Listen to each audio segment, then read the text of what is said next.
Friends, my self Sarvesh Kumar. Last class के video lecture में हमने देखा था एसिड्स के बारे में और उनके प्रॉपर्टीज के बारे में सीखा था, और आज हम सीखेंगे बेसिस के बारे में और बेसिस के प्रॉपर्टीज के बारे में। तो सबसे पहले तो हम डेफिनेशन देखते हैं कि बेसिस एक्चुअल में होते क्या है। देखते हैं definition. Bases are those chemical substances which have a bitter taste. Means base ऐसे केमिकल सब्सटेंस है जिनका टेस्ट क्या होता है, तीखा होता है या फिर बिटर होता है। All the bases change the colour of red litmus to blue. Means जितने भी बेसिस है सारे के सारे बेस रेड लिटमस पेपर का कलर ब्लू में कन्वर्ट कर देंगे। तो ये क्या है बेसिस के डेफिनेशन। और भी आगे हम सीखेंगे, बट ये थोड़ा सा बेसिक सा इंट्रोडक्शन। उसका देखते हैं। Bases are chemically opposite of acids. तो जो बेस होते हैं वो एसिड के केमिकली अपोजिट होते हैं। देखो एसिड क्या करता है, बेस को न्यूट्रलाइज करता है, तो बेस क्या करेगा, एसिड को न्यूट्रलाइज करेगा। They can neutralise an acid. तो जितने भी बेस है सारे के सारे बेस एसिड को न्यूट्रलाइज कर सकते हैं। All the metal oxide and metal hydroxides are bases. तो जितने भी मेटल के ऑक्साइड है या मेटल के हाइड्रोक्साइड है वो सारे के सारे क्या है, बेस। इसके अलावा कभी कभी हमको किसी बुक में मिल जाएगा कि जो मेटल के कार्बोनेट्स होते हैं और मेटल के हाइड्रोजन कार्बोनेट्स होते हैं वो भी क्या होते हैं, बेसिस होते हैं। ध्यान रखिए। अब मेटल ऑक्साइड और मेटल हाइड्रोक्साइड का एग्जांपल लिया। सोडियम ऑक्साइड Na2O, तो ये क्या मेटल का ऑक्साइड है, is a metal oxide, so it is a base. And NaOH क्या मेटल का हाइड्रोक्साइड है, is a metal hydroxide, so it is also a base.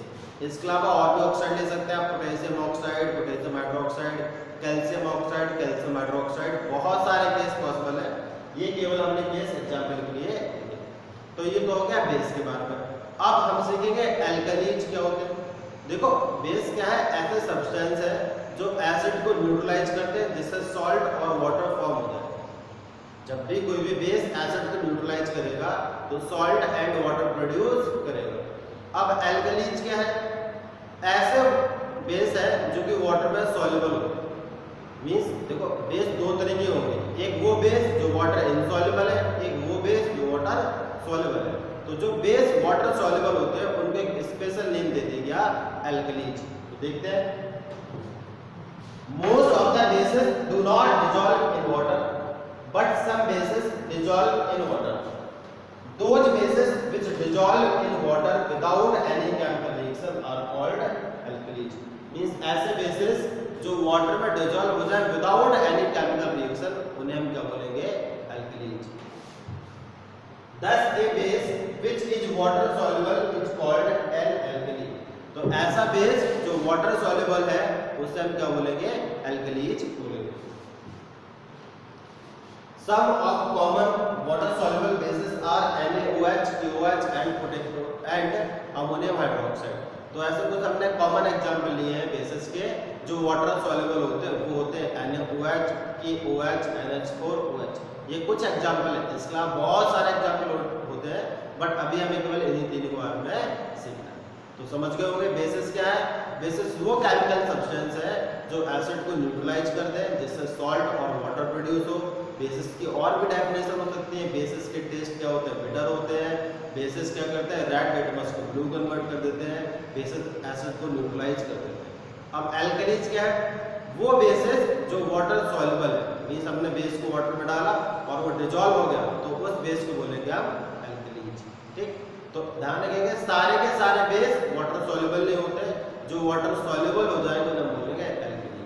ठीक है। अब देखो हमने सीखा बेस दो तरीके के होते हैं, एक वाटर इनसॉल्युबल, एक वाटर सॉल्युबल। तो जो वाटर सॉल्युबल है क्या बोलते हैं, एल्कली। लेकिन वाटर सॉल्युबल जो एल्कली वो है तो ऑलरेडी से बेस ना, तो यहाँ से हम क्या बोल सकते हैं, all the alkalis are bases but all bases are not alkalis.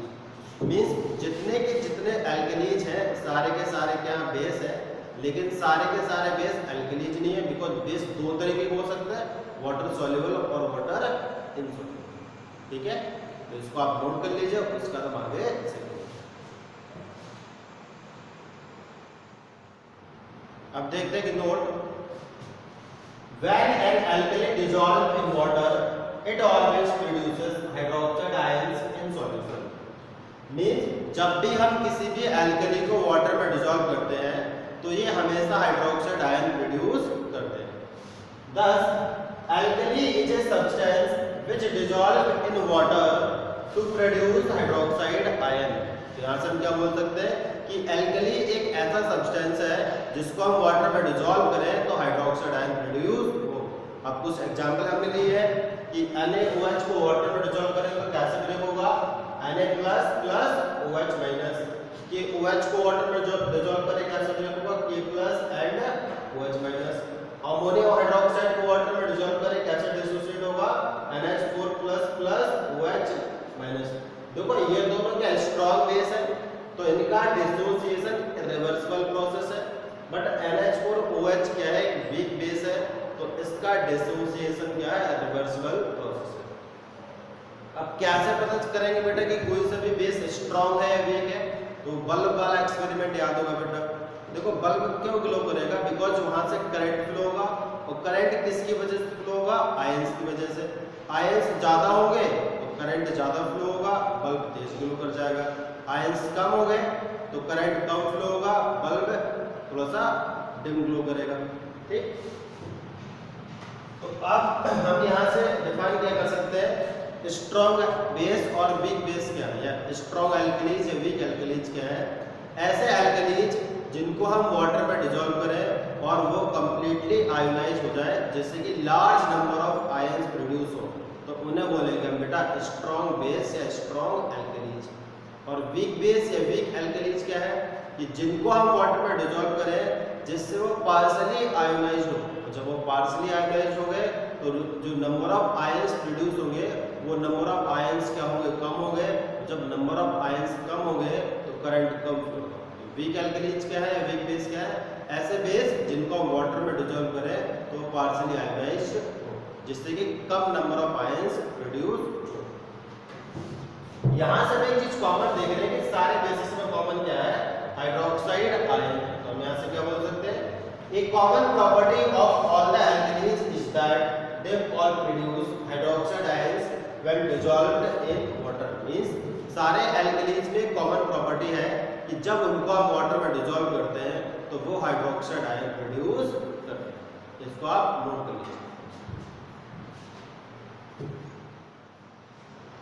अभी हमने देखा बेसिस क्या होते हैं और सारे बेसिस में कॉमन क्या होता है।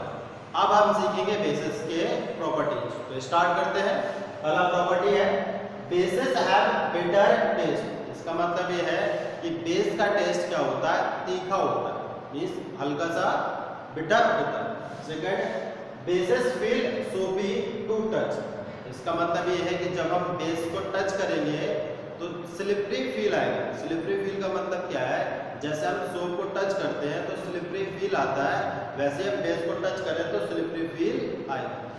Third, bases turn red litmus to blue. तो ये हम सीख चुके हैं कि जो बेस होते हैं वो रेड लिटमस पेपर को ब्लू में कन्वर्ट कर देते हैं। Bases conduct electricity in solution, they are electrolytes. तो जो बेस का एक्वस सॉल्यूशन है उससे इलेक्ट्रिसिटी कंडक्ट हो जाएगी। तो यहाँ से हम क्या बोल सकते हैं कि बेस क्या है, इलेक्ट्रोलाइट। ऐसा क्यों हो रहा, क्योंकि बेस को जब हम वाटर में डालते हैं तो उनमें हाइड्रोक्साइड आयंस प्रोड्यूस होते हैं और हाइड्रोक्साइड आयंस क्या आयंस है जिनकी वजह से करंट फ्लो हो जाएगा।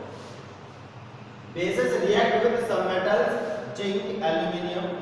जो मेटल्स यहाँ पर रिएक्ट करेंगे वो है zinc and aluminium, to form hydrogen gas. ये पॉइंट बड़ा इंपॉर्टेंट है, ये ध्यान रखने वाली बात है बेटा। बेसिस केवल कुछ ही मेटल से रिएक्ट करके हाइड्रोजन गैस बनाते हैं, सारे के सारे मेटल से नहीं।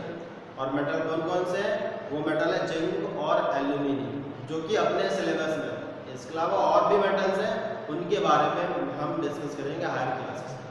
तो अभी केवल हमें ये सीखना है कि जब बेस का रिएक्शन एल्यूमिनियम और जिंक से हम कराएंगे तो क्या बनेगा, हाइड्रोजन गैस फॉर्म। रिएक्शन का हमने 2NaOH प्लस जिंक सॉलिड है, गिव्स आउट Na2ZnO2 इसको बोलते हैं sodium zincate plus H2 gas. दूसरा बेटा NaOH plus aluminium plus water gives out NaAlO2 plus H2। इसे बोलते हैं सोडियम मेटा एल्यूमिनेट, इसका नेम लिख लेना, sodium meta META aluminate. Next, bases react with acids to form salt and water. ये तो हम सीख चुके ऑलरेडी सी कि जैसे एसिड रिएक्ट करते हैं वैसे बेस रिएक्ट करते हैं। हमने एक बेस, उसका रिएक्शन करा एसिड से, तो वाटर के अलावा जो सब्सटेंस बनता है उसे बोलते हैं हम सॉल्ट। तो NaNO3 यहाँ पर क्या है, salt. Next, bases react with non metal oxides to form salt and water.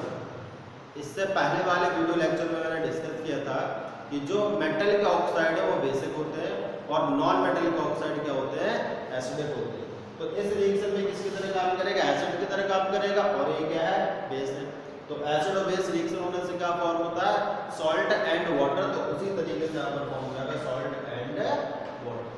ठीक, तो ये थे प्रॉपर्टीज बेसिस के, इनको आप नोट कर लीजिए। उसका बाद देखेंगे यूजेज ऑफ बेसिस।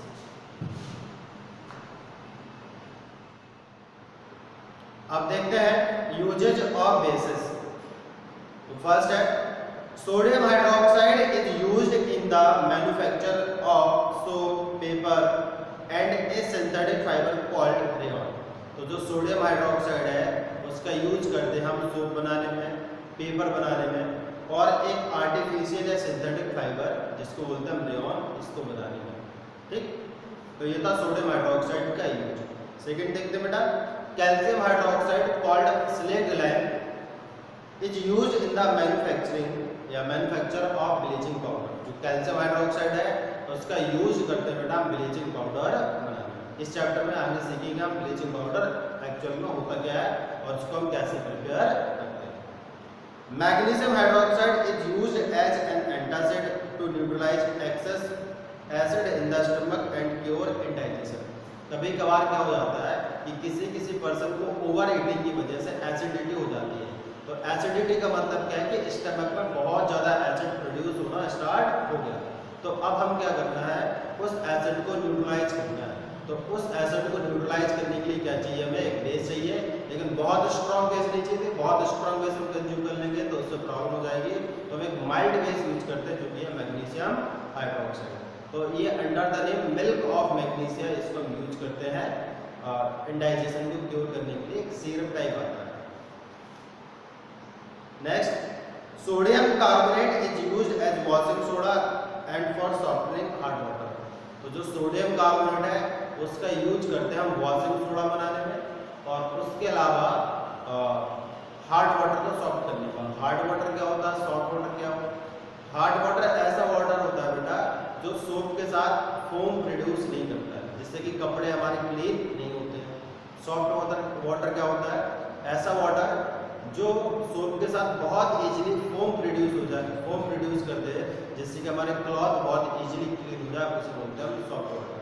तो यदि कोई सा भी वाटर हार्ड है और उसको हमें सॉफ्ट कन्वर्ट करना है तो वहां पर हम यूज करते हैं सोडियम कार्बोनेट।